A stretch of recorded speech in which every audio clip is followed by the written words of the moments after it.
A beautiful young lady, a sister, a niece, a cousin, an auntie, a daughter, a mother.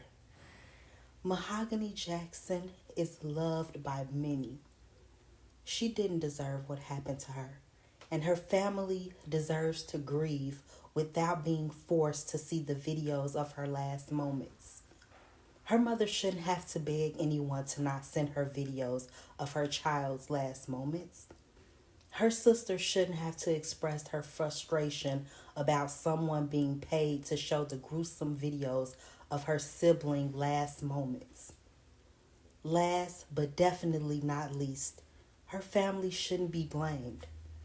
Only the monsters dressed up like friends are responsible. Fake friends are more dangerous than real enemies. The big story. The facts of this case are deplorable and sickening. Tonight's big story, 7 people are in the Jefferson County Jail charged in the murder of 20-year-old Mahogany Jackson. Birmingham Police Chief Scott Thurman announced the arrest during a news conference this evening. Hello, I'm Sherry Jackson. And I'm Carly Lang. Chief Thurman says all 7 suspects were taken into custody within 48 hours of the investigation. CBS 42's Sydney Spencer joins us now live from Birmingham headquarters. Sydney, these suspects are facing a number of charges. Carly, correct. Those charges range from felony murder, assault, sodomy, injury with a weapon, and kidnapping. All 7 suspects are behind bars tonight, held without bond. This is undoubtedly one of the most heinous acts I've seen in my career. That's what Birmingham Police Chief Scott Thurman had to say about the new details in the murder of 20-year-old Mahogany Jackson. During Wednesday's press conference, Chief Thurman said Jackson was kidnapped, sexually assaulted, and shot. He also said Jackson and the 7 people charged with her murder knew each other. There's videos of some of these heinous acts taking place, and that's something that was a pivotal piece of the investigation. Jackson was reported missing on Sunday after police say she sent a text to a family member saying she had been kidnapped. Police say they began searching for her Sunday and received several leads, which led them to discover Jackson's body just after 2 a.m. Monday morning on 17th Street and Laurel Avenue. Details on exactly where she was killed and how long she was held kidnapped have not been released.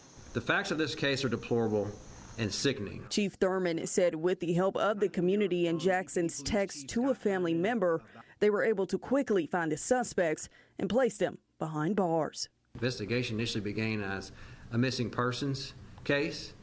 Our investigators spent all day out, most of that night, trying to locate her, following up on leads to see where she could be and things of that nature.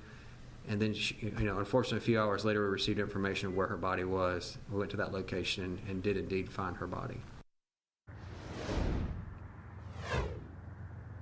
Now, Chief Thurman did not give a motive at this time. He says they are keeping specific details under wraps to help out with the investigation. Reporting live from BPD headquarters, Sydney Spencer, CBS 42 News. So, good evening. The Birmingham Police Department announces 7 arrests have been made in the Mahogany Jackson homicide investigation. On Sunday, February 25th, 2024, the Birmingham Police Department officers began investigating the missing persons case of 20-year-old Mahogany Jackson. Mahogany sent a text message to a family member that she had been kidnapped. Early the following day, officers and detectives discovered Mahogany's body in the 1700 block of Laurel Avenue. Investigators determined that she had been shot. With assistance from the community, detectives were not only able to locate Mahogany Jackson's body, but detectives took 7 suspects responsible for Mahogany's murder into custody within 48 hours of this investigation. On Wednesday, February 28, 2024, detectives were able to obtain arrest warrants for the following suspects. Giovanni Clapp, black female, 23 years of age. She is charged with felony murder, kidnapping first degree, sodomy first degree, and assault second with injury. Blair Green, black male, 25 years of age of Birmingham, is charged with felony murder, kidnapping first degree, and sodomy first degree. Tasia Lewis, black female, 25 years of age of Birmingham, is charged with felony murder, assault second, injury with a weapon. Francis Harris, black male, 25 years of age, of Birmingham, Alabama, is charged with capital murder, sodomy first degree, and capital murder and kidnapping first. Sanaya McCall, black female, 23 years of age, of Bessemer, Alabama, is charged with felony murder, kidnapping first, and sodomy first. Jeremiah McDowell, black male, 18 years of age, of Bessemer, Alabama, is charged with capital murder, sodomy first, and capital murder with kidnapping first. Brandon Pope, black male, 24 years of age, of Birmingham, Alabama, is charged with capital murder, kidnapping first, and capital murder with sodomy first. The facts of this case are deplorable and sickening. Saddest of all, they were made public by the suspect's decision to videotape portions of this horrific act. We hope to shield Mahogany's family and friends by withholding specific facts surrounding the investigation. However, we have determined that Mahogany was a victim of sexual assault with murder and kidnapping. Recently, Mayor Randall Woodfin and the Birmingham Police Department have urged the public assistance to help the Birmingham Police Department investigate violent acts such as these described in this case. In Birmingham, you answered the call. It's hurtful to know that 7 individuals could participate in such vile acts, but this case highlights the strengths and the effectiveness of the partnership between the Birmingham Police Department and our community, as 7 suspects are now behind the bars and will soon be in custody of the Jefferson County Jail with no bond. And I'll tell you, as many of you know, I served a number of years in the homicide unit, and this is undoubtedly one of the most heinous acts I've seen in my career. It's absolutely disgusting. And I'm very thankful to the men and women of the Birmingham Police Department who've worked tirelessly for many days and at very long hours to bring resolution to this particular case and get these individuals off the streets of Birmingham. And I also want to highlight the assistance of the citizens of Birmingham who came forward and gave us information that led to the arrest of these individuals. And I can't thank them enough.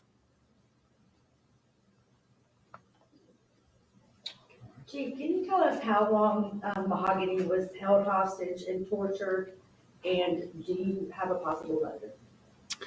I will say that all of these individuals were acquaintances, that they were not strangers to one another.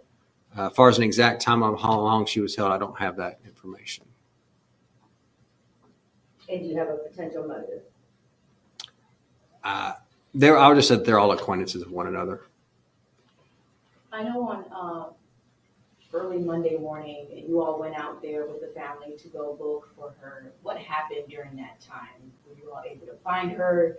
Or clearly not at that moment, but what happened? How did you? Well, Monday's when we found her body. Sunday's when we got the information about the fact that she had been kidnapped and began a search to try and locate her. It was in the early hours of Monday morning that we received information that led us to where her body was. So we were able to recover and begin a homicide investigation at that point. So in no way you all made it to the apartment complex that was in question? We had been to that apartment complex on Sunday, yes. So what happened there? Did you make contact with any of We did make contact with someone. We did question some individuals. What came of that conversation? One of those individuals is charged. Did they admit to that? I'm not going to get into the specifics of the case because that would hurt the criminal case, but it was all pieces of the puzzle, I guess, if you could say. And out of situations like these, where with her texting her family members saying she was being hostage or asking them to send the police, and you go to this apartment, can you just go in? Is that probable cause? Like, how does that work?